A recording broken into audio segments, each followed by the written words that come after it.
Boa tarde a todos que estão nos assistindo. Eu estou aqui com o Léo Nafalski, que é candidato pelo PSOL a vice-prefeito de Ilhabela, na chapa junto com o José Anselmo, do PT.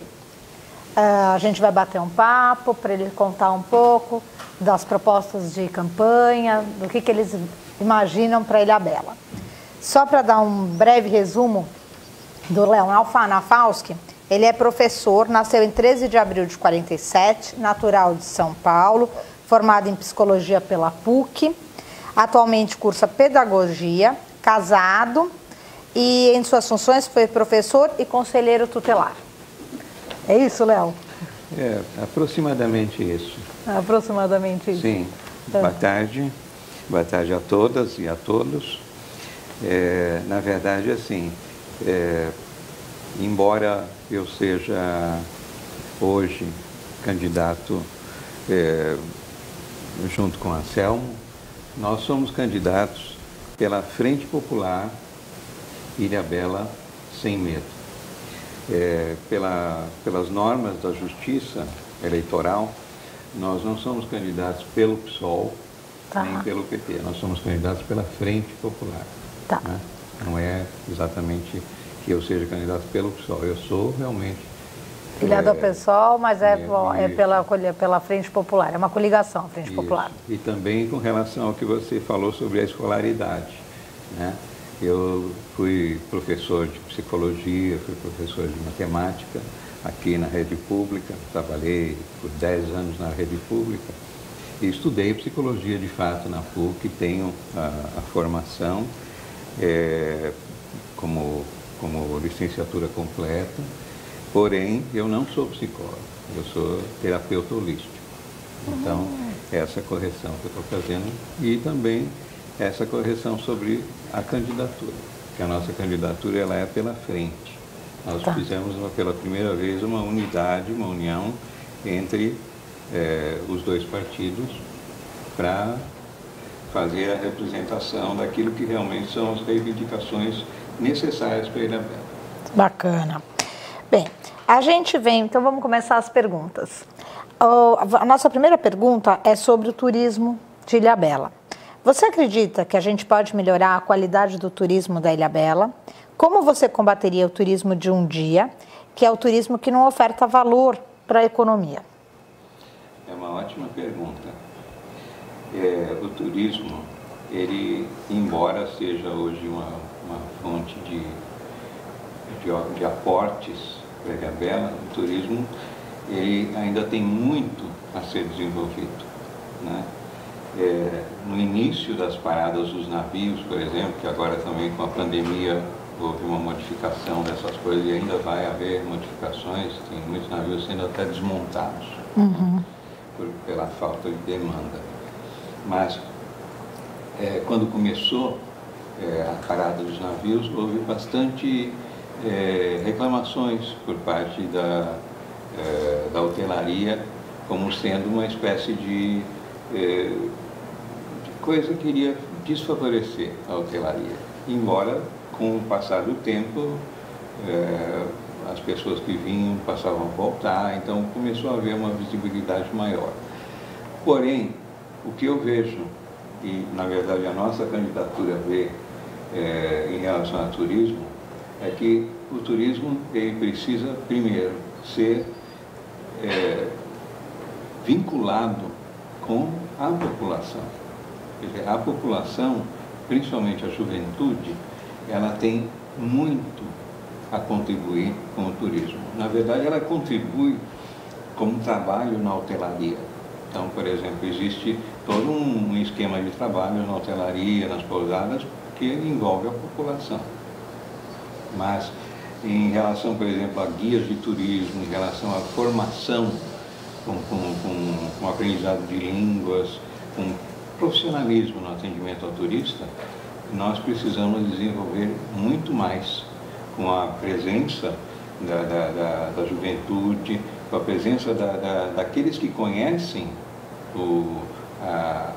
as trilhas, as montanhas aqui de Ilhabela, para que haja realmente uma atenção maior não apenas ao turista, mas também à população que conhece, a população caiçara. A população caiçara, ela tem muito conhecimento de Ilhabela e isso é desprezado na hora que acontece formação de monitores.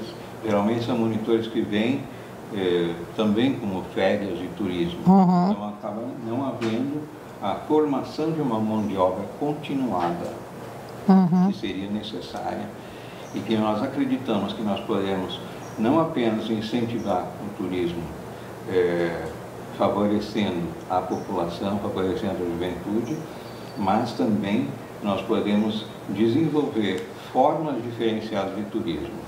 O birdwatching, por exemplo, é uma coisa que ainda é muito incipiente aqui, e pode ser mais desenvolvida. Tem muitas outras coisas que podem ser desenvolvidas e que favorecem o turismo. Você perguntou sobre o turismo de um dia. O turismo de um dia não é nefasto. O que é nefasto seria aquilo que, entre aspas, se chama o pessoal que farofeiro, né? O pessoal que vem com a mochilinha, que traz as coisas, faz a sujeira, não consome nada e vai embora. Sim. Né? Claro que isso não há, existem já hoje regulamentações para quem entra aqui na ilha, tem que mostrar a que veio, né? Quando vem ônibus, essas coisas. Agora, não se pode impedir a entrada das pessoas, mas as pessoas precisam ter informação para que não deixe a ilha prejudicada.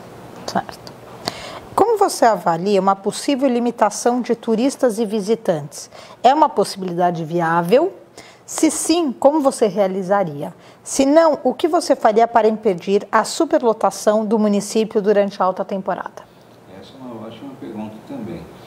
Nós podemos observar que neste final de semana agora que aconteceu, eu estava até comentando isso com a Anselmo quando nós viemos para cá, houve congestionamento de tráfego aqui, na região aqui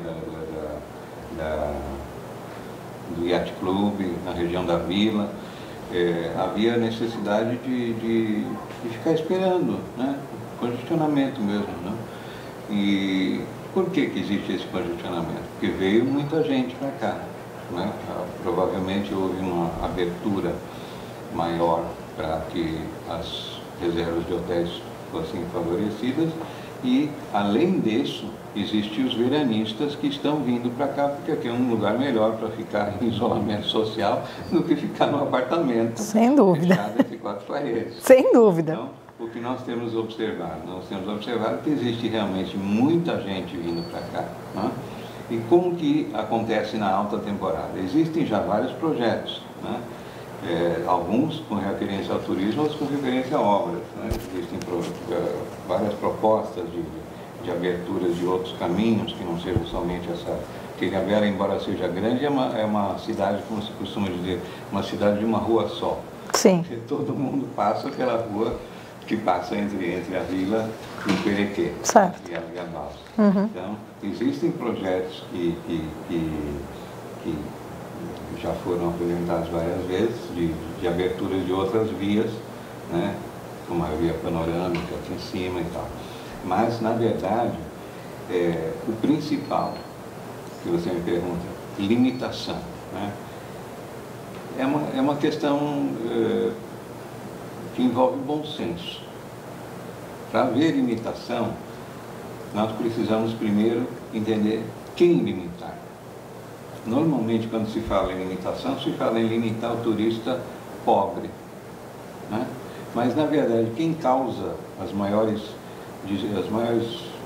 complicações que a gente vê no Réveillon, as praias cheias de seringa de drogas, cheias de pinos de cocaína jogados pela praia. Quem consome essas coisas? São as pessoas que têm como consumir essas coisas. Não são as pessoas que vêm aqui para desfrutar uma prainha e tomar a sua cervejinha, tomar o seu lanchinho. Então, na verdade, assim, existe um afluxo grande, muita gente vindo com automóveis de diversas marcas que são caras e que vêm e estão aqui. Tem o direito de vir? Claro que tem o direito de vir. Tem o direito, não só porque tem a casa aqui, tem as pessoas que vêm para cá para o hotel, para ficar nos hotéis e tudo mais. E tem todo o direito de vir.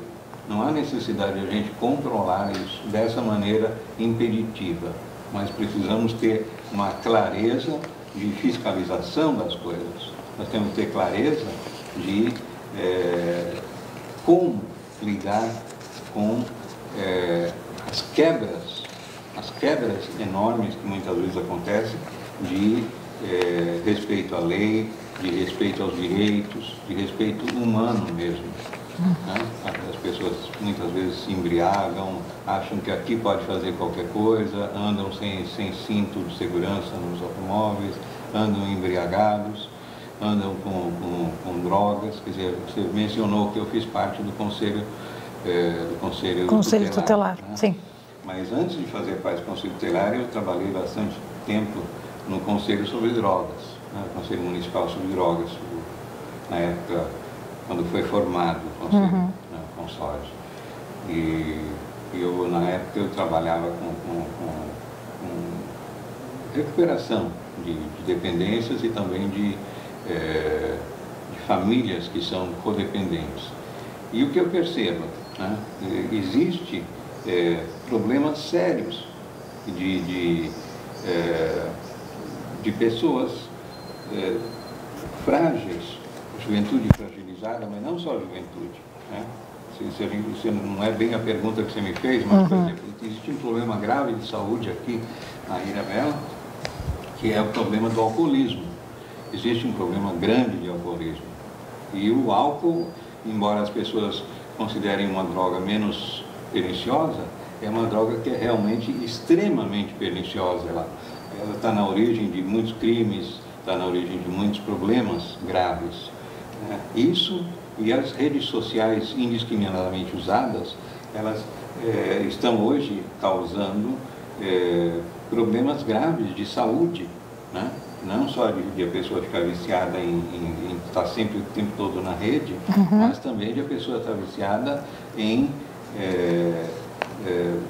não estar vivenciando a possibilidade que nós agora temos limitada por causa da pandemia, de estar relacionando realmente, né? Ter bons relacionamentos e tal.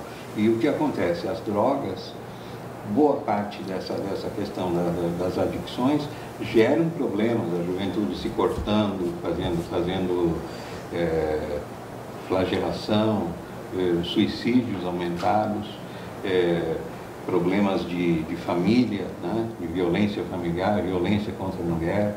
E, infelizmente, tudo isso vem por onde? Vem pela indiscriminada influência de consumo.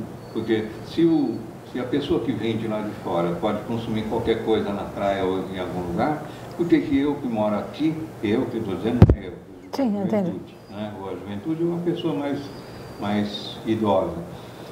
Por que eu não posso consumir? Por que eu não posso fazer? Por que eu não posso sair bebendo? Né? No carnaval a gente vê um monte de barraquinha vendendo cervejinha sem nenhum tipo de licença, sem alvará, sem nada. Então a prefeitura tem necessidade de fiscalizar. Existe, por exemplo, em relação à droga, nós no Conselho sobre Drogas, nós fizemos, no início do governo Colucci, se eu não me engano, o Programa Municipal sobre Drogas, que foi assinado pela prefeitura e até agora não foi viabilizado. E que precisa ser feito para que a juventude tenha seus espaços onde tenha protagonismo. Com certeza. Bem, Ilhabela vem sofrendo com aumento populacional e ocupação desordenada, ilegal em áreas particulares, públicas, de preservação, enfim. Como candidato, você acredita que o poder público está dando conta de conter as invasões? Como você acredita que a cidade pode enfrentar esse problema de uma forma mais eficiente? É uma ótima pergunta também. A ocupação desordenada ela vem em função do quê? Vem em função da permissividade, né? Existe a possibilidade, pode fazer uma casinha ali e tal, que tudo bem, a gente segura as pontas. E é assim que vai acontecendo, né? A mão de obra que vem de fora acaba sendo valorizada mais do que em outros espaços de outros municípios, e aí as pessoas vêm, mas vêm para ficar numa rua que foi recém-aberta.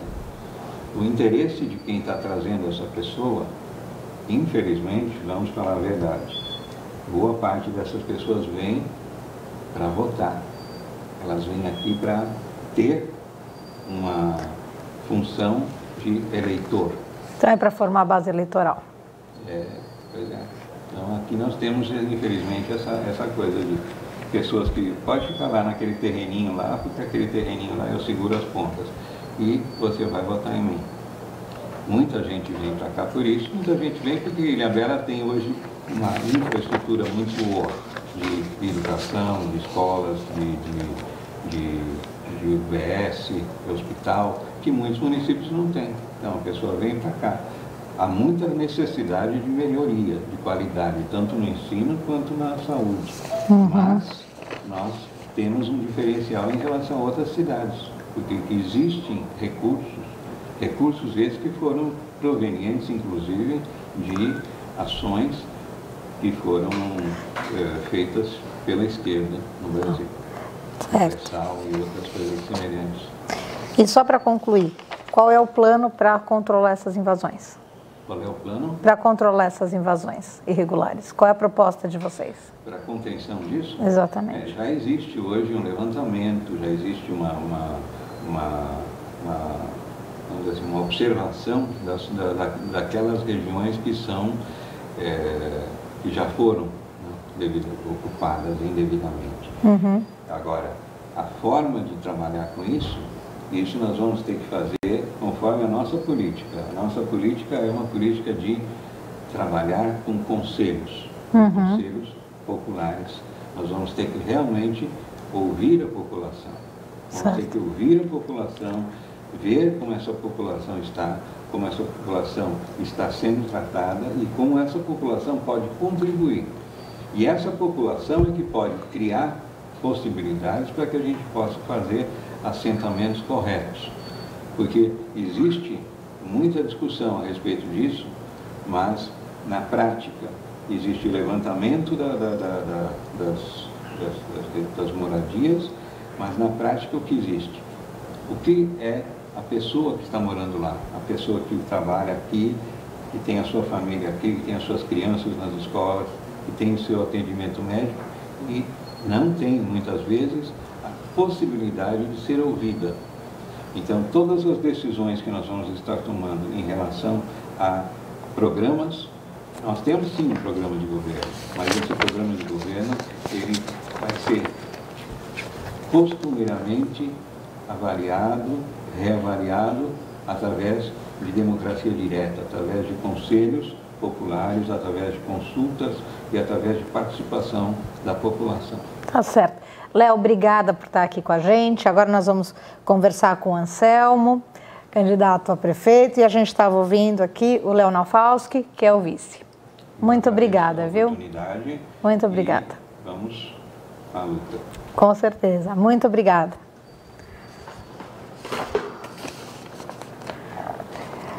Então, hoje o nosso dia vai ser intenso, temos várias entrevistas. Vamos estar aqui agora chamando o Anselmo, que é candidato ao PT, na verdade vou corrigir, não é pelo PT. Tudo bom, Anselmo? Tudo bem. Tudo jóia, tudo bom. É pela Frente Popular. Pela Frente Popular, exatamente. A Frente Popular Sem Medo, ela reúne o PT e o PSOL. Certo. E nós fizemos essa frente para mostrar que a gente não é contente com o Bolsonaro, a gente é a favor do fora Bolsonaro, a gente tem uma vontade, né, de entender quem mandou matar a Marielle. Sem dúvida. A gente quer entender por que aconteceu essa prisão do Lula, por que ele não pôde participar do processo eleitoral e agora todo mundo está sendo condenado, pessoal. Agora, depois de 15 anos, estão fazendo as descondenações desse pessoal. Então, é um jogo muito triste isso, né?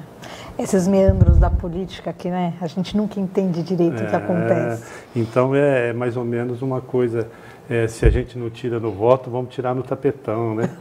É complicado. Mas, Anselmo, deixa eu dar um panorama de quem é o Anselmo para quem está assistindo a gente. Você é engenheiro, participou das eleições de 2008 e 2012 como candidato a vereador e em 2016 você também concorreu ao cargo de prefeito. Sim. Esse ano você vai pela Frente Popular para Ilhabela, que é isso que você acabou de explicar para a gente, que é essa ligação dos partidos fora Bolsonaro, enfim, essa linha. E a gente queria que essa frente fosse um pouco maior, que a gente queria a participação de partidos que fazem essa oposição em nível nacional e que na Ilhabela esses partidos são totalmente descaracterizados pelo domínio de uma política local que tira a origem, né, tira aquela coisa do porquê, né, da sua existência. Então nós podemos citar o PCdoB. O PCdoB é um partido totalmente sem características na Ilhabela. Certo. Anselmo, vamos partir para as perguntas?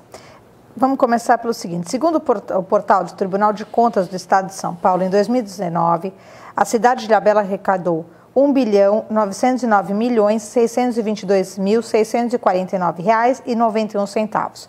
Gastou R$ 752.499.193,70. Sabendo que a maior parte dessa arrecadação proveniente dos royalties e que essa alta arrecadação tem data para acabar, qual a sua proposta administrativa e financeira para suportar esses custos?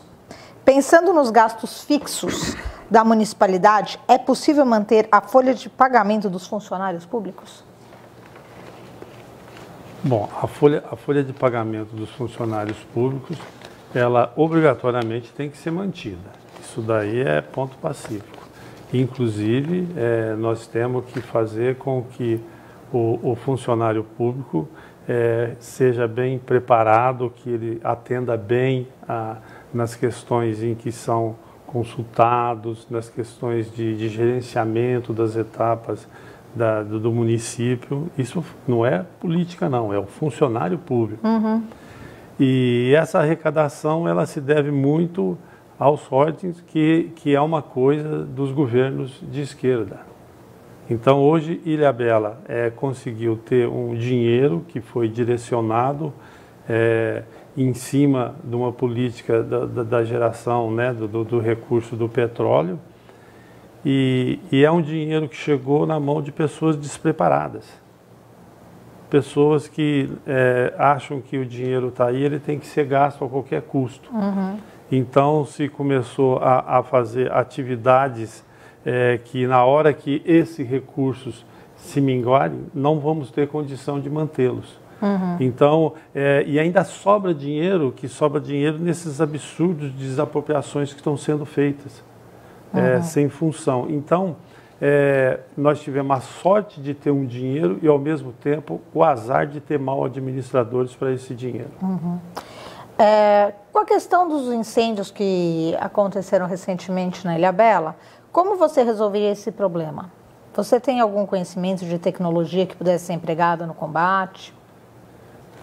Primeiro, esses incêndios, nós temos que entender como que eles acontecem e por que acontecem e em que épocas acontecem. Certo. Então, a hora que a gente tiver isso bem entendido, a gente poderia fazer com que a comunidade em torno desses locais se preparasse para ajudar pelos primeiros socorros que acontecem no sentido de que a gente acabe com esses incêndios. E também, hoje, Ilhabela dispõe de um corpo de bombeiro. Nós temos a Petrobras que vive fazendo curso de combate à poluição no mar, tem equipe. Então, não seria negado a nós um programa mais extenso de formação no sentido de como nós vamos lidar com esse incêndio, mas de toda a maneira nós vamos lidar melhor com esse incêndio se a gente envolver a comunidade. Certo. No caso das licitações, né, a gente ouve sempre investigação sobre licitação no Brasil. Isso é tema recorrente no jornal. Você acredita que a metodologia utilizada nos pregões, nas cartas convites, nas tomadas de preço estão corretas? E você tem alguma proposta para melhorar a transparência nesses casos, para evitar os atos ilícitos? Nós temos aqui na Ilhabela um fato em que está até no nosso programa de governo. Nós queremos criar na Ilhabela o Museu da Corrupção. Nós temos um teatro em que foram pagos 13 mil metros de alvenaria, tem um projeto que foram pagos 19 vezes o mesmo projeto, e quando a gente foi lá para entender o que estava acontecendo, nós não achamos os projetos, e eles já tinham sido pagos 19 vezes. O ferro comprado, ele extrapolava em muitas vezes, e nós fizemos essa denúncia pela Associação de Engenheiros e Arquitetos, e quando nós fizemos essa denúncia, o prefeito da época falou que a gente era mal preparado tecnicamente, que a gente não tinha noção do que falávamos, que nós éramos uns engenheiros, uns arquitetos frustrados, sabe, esse tipo de coisa. Então, foi a defesa mais chula que se poderia fazer, foi feita. E aí, então, foi feito com a Falcão Bauer, ela veio para fazer uma revisão do que a gente, nos itens em que a gente havia apontado, e ela também apontou os itens. E a posterior, quando se foi feita a denúncia ao Ministério Público, o Ministério Público tem uma equipe de técnicos que auxiliam quando existe essas causas para que o promotor possa se embasar, não só porque ele ouviu dizer, porque alguém fez uma denúncia. E esses técnicos vieram e chegaram à conclusão de que os desvios e as coisas eram muito maiores do que nós apresentamos. Por quê? Porque a gente faz todo um trabalho voluntário. Nós temos que trabalhar, né, para levar a nossa vida, e ao mesmo tempo nós fazemos com que prestamos um serviço à comunidade de maneira espontânea, gratuita. Então nós fizemos isso, e aí a gente chegou à conclusão de que era um absurdo, mas isso não aconteceu só nessa obra, não. É corriqueiro, como foi corriqueiro no outro governo.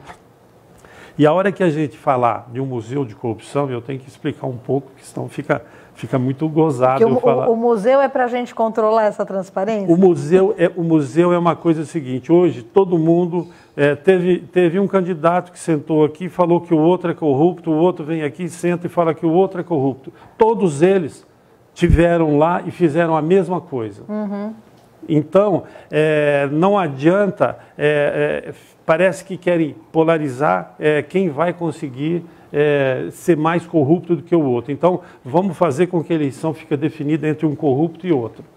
É mais ou menos assim que o jogo está montado. Então, nós queremos mostrar que numa obra, como acontece a corrupção? Ela acontece em nível federal?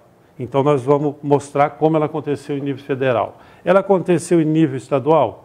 Então, nós temos que mostrar como que ela aconteceu em nível estadual. Ela aconteceu no município, no local? Então, vamos mostrar como apareceu no local. Para você ver, o absurdo, 13 mil metros de alvenaria, dá para você fazer um muro de 2 metros, que sai da balsa e passa aqui o Yacht Clube. Nossa! Para você entender como a coisa é corrupta. E o cara é cara de pau, vem aqui e fala que o outro é corrupto. Então é uma disputa para ver quem é mais corrupto de quem está lá. E nós temos outros candidatos que já foram vereadores, que já foram secretários, e vêm aqui e se postam como o novo. Sim. E de novo não tem nada. Eles também são do esquema montado. Entendeu? Então nós estamos passando por uma fase em que hoje a corrupção chama muita atenção. Por quê? Porque nós temos muito dinheiro. Então falta às pessoas aquele poder de usar bem o dinheiro. Não é também só isso, é porque elas têm que praticar o ato corrupto. Então, aonde está acontecendo os atos corruptos? Então, se for ver, o Tribunal de Contas ele está fazendo, por exemplo, outro dia eu recebi um e-mail que tem 2 pareceres já do Tribunal de Contas, que está indo para o Ministério Público, que envolve contratação de barraca sem a licitação. Parece que uma era de 900 mil, outra de 800. Eu nunca vi barraca tão cara. Nossa. E agora... Dá para fazer uma casa com esse preço dessa barraca, não, gente. e a coisa, mas são várias barracas, eu não sei como foi feito, mas a coisa agora está tomando uma dimensão que parece que tem uma nova candidata que também faz parte do esquema. Tá certo. Bem, mobilidade urbana. Caso vença as eleições, como a gente pode melhorar a mobilidade urbana na cidade? A mobilidade urbana, nós somos uma ilha. E a gente tem que sempre ter em mente que nunca devemos perder essa condição de ilha, nunca devemos, que a gente fala assim, tem que fazer uma ponte porque a balsa não funciona, não sei o quê. Se a gente faz uma ponte, então a mobilidade nossa zerou de uma vez. Claro. Então, o que nós temos que prestar atenção? Nós temos que incentivar que a nossa mobilidade ela seja feita com coisas alternativas. O que nós podemos usar? Nós podemos usar mais a bicicleta, nós podemos caminhar mais, nós podemos correr mais, nós podemos fazer com que as pessoas o turista deixe o carro do lado de lá, nós podemos usar o mar para fazer essa mobilidade, nós podemos fazer, por exemplo, que saia uma embarcação de Caraguatatuba que venha para cá, nós podemos fazer como de São Sebastião, em outro ponto de São Sebastião também existe. Então, nós temos várias soluções a serem feitas. E a questão da mobilidade, o que está no nosso programa de dinheiro, nós queremos zerar. Que toda a mobilidade que exista na Ilhabela, ela não tenha custo. Por quê? Porque nós temos um trabalhador que tenha lá uma família de 3 filhos, 4 filhos. Ele trabalhou o dia todo, ele ganha R$100, R$120. Então ele já pagou aí R$10 de transporte público. Ele chega na casa dele, toma um banho e fala assim, eu queria sair com meus filhos, eu queria dar uma caminhada na praia, eu queria ir na casa do meu irmão. Ele não tem condição de pegar a família e pagar de novo o transporte público para fazer isso. Então nós estamos preocupados em fazer um governo com a felicidade das pessoas. As pessoas elas têm que ser mais felizes, elas têm que ter mais condições de aproveitamento dos nossos recursos naturais, das nossas riquezas. Então, como que nós vamos fazer isso? Facilitando com que elas façam as suas trajetórias de maneira sem cobrança, grátis. Nossa cidade, ela vira e mexe atingida por chuvas fortes, né? Isso é uma coisa que vem acontecendo no mundo tem mudado. E a gente tem vários pontos de alagamento na cidade, como as regiões do Saco da Capela, a parte baixa do Perequê. Tem algum projeto para resolver essa questão dos alagamentos? A questão do alagamento, elas são técnicas. Então, é outro item em que existe uma deficiência muito grande. Não existe técnicos para cuidar da nossa cidade. Vou dar o exemplo do trânsito, nós estamos falando de mobilidade. Se você for ver, existe lugar onde pintaram aquela faixa amarela no meio e permite o estacionamento do automóvel. O automóvel para ali, então tem 2 mãos ali. Não existe condição, eu estou indo para lá, aqui está o carro estacionado, eu sou obrigado a invadir a pista contrária em cima da faixa amarela. Isso é um absurdo. Isso é uma coisa de gente curiosa, não é coisa de um técnico.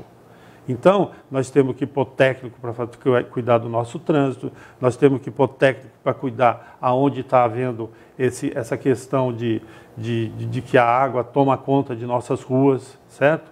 Então, nós temos que fazer com que a prefeitura pare de haver esses cargos comissionados em níveis políticos. Nós temos que fazer concursos públicos, nós temos que efetivar pessoas técnicas e capazes de resolver os nossos problemas. Chamados rolezinhos, né? Com consumo de álcool e drogas, muitas vezes por menores de idades, som alto, aglomerações, vem causando impacto na cidade e para proprietários de casas em praias e no entorno da vila. O mesmo tem sido denunciado de norte a sul da ilha, inclusive na vila, impactando no trânsito para cruzar a cidade e deixando enorme quantidade de lixo espalhado, que acaba muitas vezes parando no mar. Qual a sua proposta para lidar com isso? Como você acredita que isso é decorrente do turismo que a ilha vem atraindo ou do aumento da população local? Eu encaro isso como um problema de segurança. Segurança não se faz com uma polícia que seja impositiva. Ela tem que existir, mas ela tem que ser uma coisa muito mais no sentido de elucidar as coisas que estão acontecendo, como sair de uma situação difícil. Eu acho que isso daí, ele recai sobre a condição de vida que nós temos. Então, nós temos que fazer a educação ser uma educação mais forte, uma educação que mostre as opções que nós temos, como conservá-las e como explorá-las. Então, nós, inclusive, nós entendemos que Ilhabela existe várias secretarias e elas não se conversam. Uhum. Então, o que nós queremos fazer? Nós definimos que Ilhabela vai existir as secretarias com as suas funções normais, mas elas terão que se conversar. Então, nós criamos dois eixos, o eixo da educação e o eixo da paisagem. Então, no eixo da educação, seria a escola, aquela comunidade, entendendo como ela funciona, a comunidade. Nós temos que levar o médico, nós temos que levar o dentista, nós temos que levar a psicóloga, nós temos que fazer com que aquele pessoal tenha um primeiro atendimento e que eles entendam que existe dentro da nossa proposta de saúde, uma primeira proposta que as coisas não devem ficarem graves. Então, o que nós temos? Nós temos um problema de saneamento, nós temos que entender como tem que funcionar o saneamento. Então, nós temos uma criança que ela, desde criança, ela vai entender que se ela fizer barulho, ela está prejudicando alguém. Então, se tem alguém que chega e faça barulho e está prejudicando, nós temos que fazer com que ela seja uma pessoa que vai chegar em quem está fazendo com que as coisas não estejam dentro do normal. Ela, pela sua instrução, pela sua capacidade, pela sua formação, ela vai falar, peraí, vamos conversar. Você veio numa cidade em que existem moradores, tem que existir um respeito. Então, são problemas em que nós estamos fugindo dessas propostas de falar que nós vamos pôr câmera, nós vamos pôr mais polícia. Isso daí não vai adiantar nada. O que vai adiantar é você criar uma população que entenda o porquê que isso não deve acontecer e trabalhar para que isso não aconteça. Mas então o projeto de vocês é um projeto mais a longo prazo, é educacional nesse sentido? É um projeto educacional, mas é um projeto em que você, na escola, você já tem também o aluno que está terminando a escola. Uhum. Então ele não é uma coisa tão longa. E se você for usar o sistema repressivo, você não vai acabar nunca. Uhum. Nunca você vai acabar com isso. Uma outra pergunta dentro desse tema, você acredita que isso mais a população local ou isso é mais o turismo que está vindo para cá? O que você acha que está gerando mais essa aglomeração? É o turista ou é a população local? Não, eu acho que se tem locais. Tem locais em que é uma predominância do turista e tem locais que é uma predominância do morador local. Certo. Então, o pessoal tem mania de falar a vila. A vila, quando eu vim morar na Ilhabela, uhum. A vila era um lugar onde a família do ilhabelense, ele vinha fazer um piquenique, ele vinha trazer o pessoal para nadar. Uhum. E aí a administração, de maneira incorreta, ouvindo aquele que foi convidado a morar na Ilhabela e que se achou dono da Ilhabela, falou, não, nós precisamos fazer estacionamento, nós precisamos cortar essas árvores que dão muita sombra, nós não queremos que o ilhabelense venha para cá. Então, Ilhabela, ele tem uma sequência de administração em que ela foi perdendo aquela coisa orgânica, ela foi perdendo as suas características em coisas pequenas. Uhum. Então, o corte de uma árvore que faça sombra, ela faz com que uma família traga os seus filhos, ele vem no dia de folga, uhum. Ele vem ali, ele vai... Não, hoje, na vila, quem vem na vila? o elebelense, eu não venho mais na vila. Eu não me sinto mais bem de vir na vila. E ó que eu gostava, adorava vir na vila. Hoje eu venho, se a minha mulher falar, não, vamos tomar um sorvete, vamos dar uma volta, eu venho. Senão eu não venho. Eu frequento Ilhabela há muito tempo e eu vejo que a vila ela perdeu realmente a característica, ela vem sofrendo uma deterioração e hoje em dia à noite dá medo. A gente fica com medo, porque é muita bebida, é uma sujeira e, a gente se sente meio deslocado. E o mais triste nisso tudo é a falta de entendimento do que eles fizeram com que a vila voltasse a ser problemática. Então, por exemplo, voltasse não, ela ser problemática. Então, você vê lá o lixo jogado para todo lado. Se eu sou um cara educado, eu estou aqui, eu procuro uma lixeira, as lixeiras estão todas lotadas. Se eu quero ir no banheiro, o banheiro ele é um banheiro químico, é uma coisa desagradável para ir. Então, não existe por parte da administração uma vontade de que as coisas funcionem bem, de que as coisas sejam agradáveis.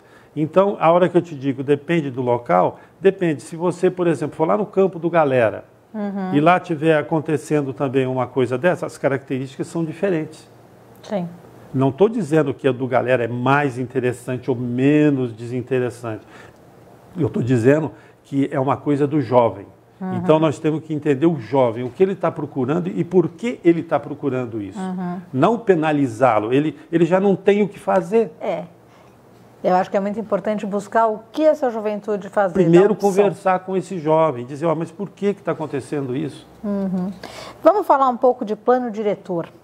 Ele atende às demandas do município? O plano diretor ele foi feito numa época com bastante participação popular, foram feitas bastante audiências, e ele tem como característica ser revisado a cada 10 anos. E já passou da época dele ser revisado e parece que o plano diretor, como todas essas leis em que as pessoas têm que fazer uma certa obediência para que as coisas não aconteçam errado, as administrações elas se opõem a elas. Elas, por exemplo, se ela não gosta do diretor não funcionar contendo. Então, isso é a pior coisa que o plano diretor fez, que ele depositou nas pessoas de bem um jeito bom de administrar Ilhabela e que ele é quebrado com quem está lá na hora. Então, por exemplo, quem está administrando o plano diretor de hoje, ele praticamente não existe. Por quê? O conselho. Por quê? Porque ele tem uma característica de fazer com que o que o conselheiro quer não pode acontecer. Tem que acontecer o que a administração quer. Então, são coisas extremamente delicadas e que teriam que ter uma solução de respeito. E essa proposta é nossa. Eu sou um cara oriundo da sociedade civil, eu fui 3 vezes presidente da Associação de Engenheiros e Arquitetos, eu participei da formulação do Conselho do Plano Diretor, eu fui membro da Associação de Engenheiros do Plano Diretor por toda a sua existência, eu fui vice-presidente do Plano Diretor, que é eleito pela sociedade civil, eu fui do Conselho do Parque, eu fui do Conselho de Habitação, e eu sempre senti a má vontade em relação aos conselhos. E nós vamos mudar isso. Nós vamos fazer com que os conselhos sejam ouvidos e que a população faça parte da administração. Sim, é muito importante todos esses conselhos. Eu, quando morei na Ilhabela, também fiz parte de conselho e eu sei o quanto é importante. Sobre a questão da segurança pública, como você avalia o nível da segurança pública no município e você tem algum projeto para melhorar a qualidade da segurança? É o mesmo caso dos rolés. A segurança pública não é resolvida com polícia. A segurança pública ela é resolvida se a pessoa tem uma digna moradia, se ela se alimenta bem, se o filho está na escola, se ela consegue ter mobilidade, se ela participa, se ela vai na praia, se ela participa dos shows, se ela tem condição de entender o lugar aonde ela mora. Então, ela tem que ter condição de ter uma dignidade de vida. Então, se todo mundo tem uma formação de cidadão pleno, a nossa segurança ela já está resolvida.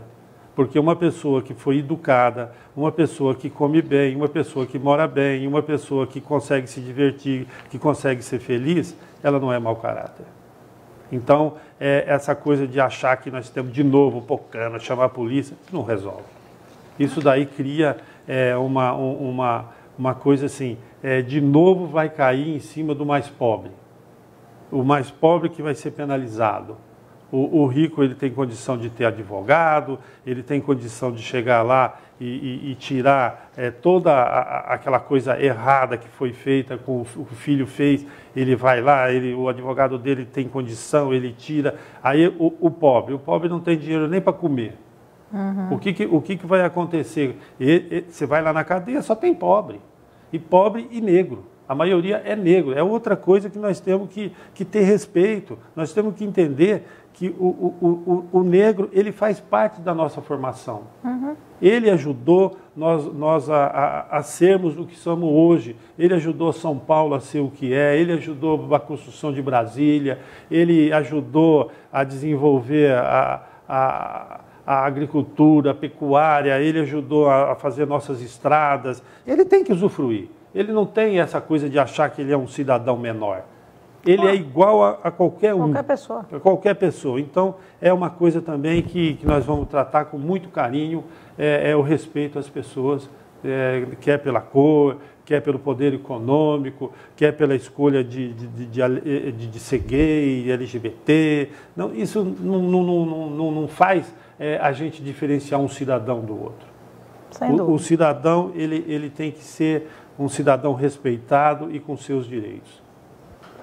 Certo. Ilhabela, agora eu vou entrar em perguntas mais específicas. Ilhabela, por enquanto, e graças ao royalty, possui um orçamento muito alto. Erros podem ser fatais e é preciso ter cautela e administrar nosso recurso da melhor forma possível. Mesmo sem experiência eletiva, na sua percepção, quais são os requisitos fundamentais para administrar Ilhabela? A gente fez toda uma discussão do plano de governo, o plano de governo está aqui, ele é um plano extremamente interessante, ele é voltado para que nós respeitamos muito mais o cidadão do que a obra. A obra, para quem gosta de ser corrupto, ela é excelente, a desapropriação é excelente, mas a educação, a saúde, são coisas que serão prioritárias no nosso governo. Então, de novo, a gente entende e que nós temos que ter um cidadão pleno, um cidadão que entenda quais são os seus direitos, os seus deveres. Então, fazendo com que nós possamos dar uma integridade, que as pessoas, que nem eu digo, não tem que fazer distinção de credo, de raça, de religião. Não, nós temos que ter um cidadão consciente. Certo. Uma cidade como Ilhabela, que possui muitos recursos, acaba exigindo de seus governantes uma ampla capacidade de diálogo com outros poderes e com as outras esferas estaduais e federais. Como você avalia a atuação do Legislativo nos últimos anos? Como define a participação da cidade nos âmbitos estadual e federal? Eu vejo a nossa Câmara ela muito grudada, né, na administração, porque nós temos ali uns vereadores em que eles estão preocupados em fazer algum tipo de administração que não cabe a eles, porque eles acham que só assim eles conseguem ter sobrevivência política. Uhum. Então, se você for ver lá o que o vereador teria que fazer, ele teria que fazer as leis e fazer a fiscalização do executivo. Eles não fazem. Algumas leis, eu estava até vendo aqui agora, que eu vou agora conversar com o pessoal de saúde, e então eu fui ver, existem algumas leis que foram criadas em relação à saúde do município. Mas se você pega lá, elas são leis, elas são meio superficiais. Uhum. Ela não entra na verdade em que você tem que passar a responsabilidade de atender. Nós temos que defender o SUS.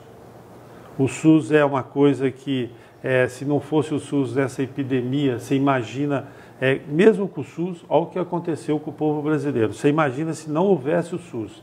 Nossa. E nós estamos passando por uma série de desmontes. Estão querendo desmontar o SUS, estão querendo acabar com a legislação trabalhista, já foi modificada. Então, o trabalhador ele tá tendo uma série de perdas e que parece que ele está dormindo. Ele não está entendendo o que vai acontecer e o que está acontecendo com a vida dele. E essa perda do SUS é uma coisa gravíssima. Então, nós temos que fazer a saúde funcionar, o SUS funcionar. Certo. Seu partido é o PT, Partido dos Trabalhadores, um partido alinhado à esquerda progressista. Diante de algumas pautas progressistas, como você avalia as bandeiras defendidas por seu partido? Olha, eu acho que eu sempre gosto e sempre fiz política e sempre fui ligado ao PT. Eu não sou um oportunista dentro da política. Eu não tenho essa coisa de um dia eu sou de um partido, aí depois eu vou mudar para o outro partido porque esse partido ficou desgastado. Então, para começar, eu não faço isso. Então, eu acredito no PT porque o PT, e no ano de 2000, quando quase ninguém falava da participação da mulher na política, o PT já fazia isso. Nós éramos obrigados a formar o diretório com mulheres, nós já éramos obrigados a reconhecer o valor da mulher na política e a participação dela era importante. Então, se fosse citar, tem um monte de coisa em que está acontecendo agora, em que o PT já está falando logo da sua formação. Então, eu pretendo que nós chegamos a um momento em que a população tenha direito ao consumo das nossas produções, por exemplo, da alimentação, que nós tenhamos direito a nossa habitação, né? Que a pessoa tenha direito a ir buscar um lugar para ser feliz, ela quer ir a um cinema, ela quer ir a uma praça, que ela tem esse direito, que ela tem o direito de reunir a família, de comer bem. Então, nós estamos vivendo uma época em que tudo aquilo em que houve de conquista social, elas estão sendo perdidas. Então, você vê o salário mínimo. Quantos dólares era o salário mínimo na época que o PT governava, quanto é hoje? Então, às vezes eu ouço um trabalhador falar assim, mas o PT não fez nada por mim, quem fez por mim foi eu porque eu trabalhei. Aí eu explico a ele, você trabalhou, você tinha um salário. Do seu salário, você conseguia fazer bastante coisa. Você reformou sua casa, você comprou o fogão, você comprou a máquina de costura da sua mulher, você comprou a máquina de lavar roupa, você comprou o seu carro. E hoje, o que você faz com o seu dinheiro? Você consegue comer direito? Então, o PT deu essa condição ao trabalhador. Então, esse é uma coisa essencial dentro do PT, a valorização do trabalhador. Certo. Os candidatos, eles declaram na Justiça Federal, na Justiça Eleitoral, os bens, né? E no seu caso, você foi o candidato a prefeito com maior patrimônio, que tem na declaração R$4.845.000. Você se considera capitalista? Como avalia a declaração de bens de seus adversários? Ela condiz com a realidade? Bom, primeiro, essa pergunta é muito interessante. Eu venho de uma família, eu nunca passei fome, eu tive condição de estudar, eu sempre morei bem, eu tinha meu quarto, eu tinha minhas roupas, eu tinha uma geladeira farta. Então, e eu virei petista. Uhum. Eu virei petista por quê? Porque me deram condição de eu estudar, de eu entender a vida e de eu fazer as minhas interpretações sobre o que acontece. Agora, tem candidato que todo mundo sabe que é corrupto, inclusive fala rouba, mas faz e não sei o quê, toda essa história.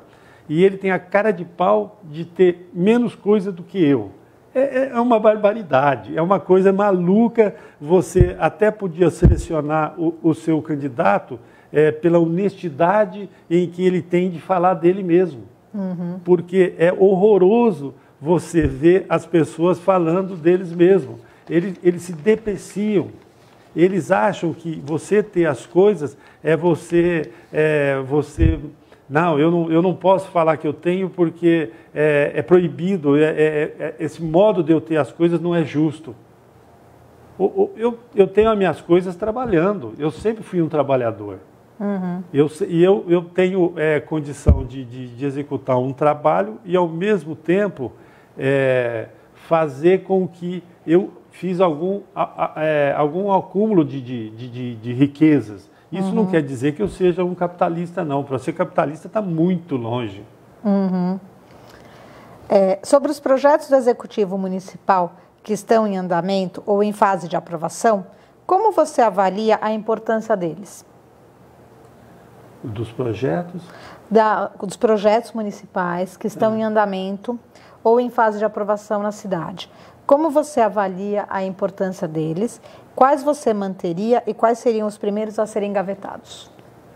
Bom, todos esses projetos em que são feitos em cima de como nós precisamos gastar o dinheiro e que eles não têm função, então eles seriam parados. Mas isso tudo depende de uma auditoria, depende da gente entender a realidade desses projetos e pode ter certeza. Por exemplo, foi agora uma pousada que estava à venda por 7,5 milhões, foi comprada por 12,5 milhões, não sei, uma coisa assim. Logicamente, se tiver condição, nós não vamos comprar essa pousada. Certo. Ela demonstra uma desonestidade da maneira como é feita essa compra, né? E algum projeto que está em andamento da cidade que você fale, nossa, esse projeto é bom, nós vamos dar continuidade? Bom, eu acho que a única coisa boa que fez foi que houve uma pequena, mas mal conduzida distribuição de renda. Uma distribuição de renda em que pessoas que sem necessidade se apropriaram dessa distribuição e eu acho que essa distribuição de renda, se ela fosse usada dentro dos limites legais, as pessoas que realmente precisam, se fosse mais estudado, que não fosse uma coisa no sentido de ser político, esse seria o melhor projeto em que a gente teria condição de dar andamento e eu faria com muito gosto e muito prazer. Certo. É difícil, né? Essa prefeitura está difícil a gente conseguir achar projeto nessa gestão. Me conta uma coisa. A gente estava falando aquela hora de mobilidade urbana e você comentou sobre a hidrovia ser uma possibilidade. Você vai reformar os piers? Os piers, você vê como a coisa falta técnico, né? Tudo que remete a uma coisa de necessidade é aproveitado para fazer política. Então, vamos fazer o pier, vamos fazer. De repente, comprou um barco que não combina com o pier que não combina com o desembarque. Então, tem o problema da maré. Então, é tudo muito desajustado. Então, a hora que a gente for fazer esse tipo de coisa, nós temos que novamente ver se existe condições de aproveitamento desses equipamentos comprados e desses piers realizados. Se for o caso, nós teremos que fazer adaptações, tanto em um como o outro, mas eles são essenciais. A ideia é ótima, como a ideia do teatro é ótima. Nós também somos a favor de que se tenha teatro, de que se tenha uma mobilidade ótima, mas nós queremos que as coisas sejam feitas com seriedade, certa e dentro de técnicas. Nós não queremos que o curioso vá fazer, que o curioso saia dando ordem. Entendeu? O prefeito, ele é prefeito. Ele não é... Eu, por exemplo, eu sou prefeito, mas eu não vou lá quando tiver alguém sendo operado, eu falar, não, mas eu acho que você tem que tirar mais um pouco aqui. Não cabe. O prefeito, ele tem uma função. Ele é um administrador, ele é um político. Ele não é um técnico de todas as áreas. Então, eu acho que a gente tem que ter equipe. E tendo equipe, a gente vai conquistar, fazer as coisas de um jeito muito interessante, muito bom e agradar muito o público que vai definir o que a gente tem que fazer. Certo. Anselmo, agora a gente vai para as considerações finais, são 4 minutos para você mostrar para o público por que votar em vocês.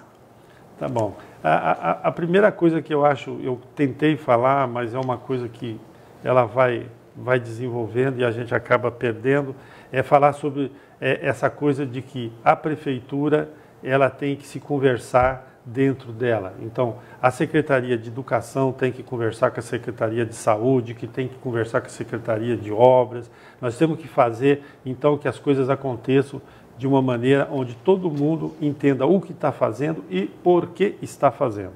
Então, nós criamos esses 2 grandes eixos, o eixo da educação e o eixo do paisagismo. No eixo da educação, nós vamos fazer com que a escola converse com a comunidade, que o aluno ele tenha uma formação plena, que ele entenda um pouco de coisas de saúde, no sentido de como não evitar de adquirir uma doença, ele ter uma assistência ali na escola de uma primeira vez, de uma primeira forma. E a escola ali, por exemplo, ela tem que ter uma ampliação, a escola tem que funcionar o dia inteiro, então nós vamos fazer a Secretaria de Esportes lá conversar, o que nós podemos pôr de esporte, como nós vamos pôr a Secretaria de Cultura falando, nós vamos pôr a Secretaria de Obras para entender o que é necessário, e depois no eixo paisagismo, no eixo da paisagem, no eixo da paisagem é aquela coisa que você vê a Ilhabela. Você entrou na balsa, você já está vendo Ilhabela. Uhum. Então é aquela coisa maravilhosa, bonita, todo mundo gosta. Então nós temos que fazer a preservação ambiental, nós temos que fazer com que as praias não sejam poluídas, nós temos que despoluir nossos rios, nós temos que fazer a nossa mobilidade funcionar, nós temos que cuidar da nossa expansão urbana, nós temos que cuidar dessas invasões que são feitas, nós temos que ter políticas públicas. Não adianta a gente só reclamar, estão invadindo. Não, estão invadindo porque não existe política pública. Se você falar um trabalhador que tenha condição de comprar um terreno aqui, ele é um herói. Então, nós temos uma divisão territorial que ela é mal compreendida. E Ilhabela ela não vive sem o trabalhador. Você precisa do trabalhador na sua casa, você precisa no seu comércio, você precisa na praia. Então, nós temos que fazer um entendimento em que essa globalização de atividades, elas funcionem e elas funcionem com o objetivo de fazer com que o trabalhador chegue ao turista. Hoje o turista, ele só chega a quem? Ele só chega ao dono de pousada. Não, por exemplo, nós vamos fazer uma cooperativa de pessoas que vão trabalhar na praia. Então, o que ela vai fazer? Nós vamos ensinar ela a ter a higiene do produto dela, nós vamos fazer com que ela seja um guia turístico, que ela conte para as pessoas o que tem na Ilhabela para ser feito, como pode ser feito. Ela vai falar de restaurante, ela vai falar de pousada, ela vai falar da cachoeira, ela vai falar de tudo. E ela também vai ser uma pessoa em que vai nos comunicar de algum evento em que deve ser comunicado à administração. Então, está ocorrendo tal coisa aqui, então ela seria nós também ali no trabalho dela. Então, nós estamos querendo trabalhar de uma maneira, dando condição das pessoas trabalharem e elas trabalharem com a gente. Tá certo. Muito obrigada, Anselmo, pela presença, pelo bate-papo. Obrigada a todos que nos assistiram e vamos aí para as eleições. Também tenho que agradecer a todos, né? E a quem nos assistiu, né? Esse interesse, eu sempre digo que é muito salutar. Você tem interesse pelo seu município, tem interesse pela política. Obrigada, obrigada.